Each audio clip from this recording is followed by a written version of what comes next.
Hi, I'm Chris Stillwell. I'm a doctoral student in the School of Education, and I'll be talking about English as medium of instruction in institutions of higher education abroad. You know those warnings they used to give for stunts on television?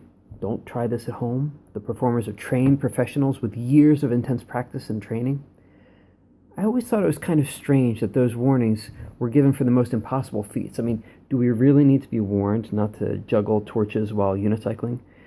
It's the feats of the familiar that truly require the warning, the acts that appear simple enough as to be within reach, yet which require skills invisible to the untrained eye, and which hold risks that are not readily apparent.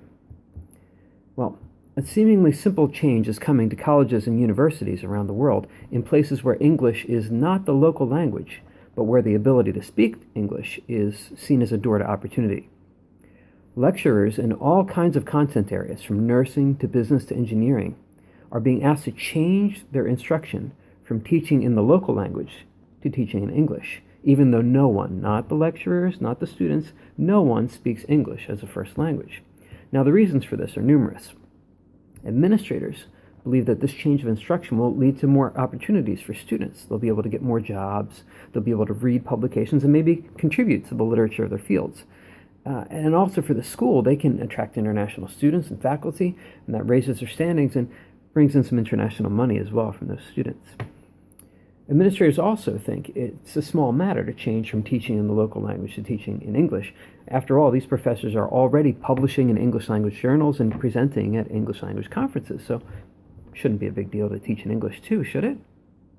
Well, maybe it is. In fact, teaching in a foreign language complicates virtually every aspect of the educational enterprise, making it harder for lecturers to lecture and for learners to learn. It adds a layer of difficulty to all communication.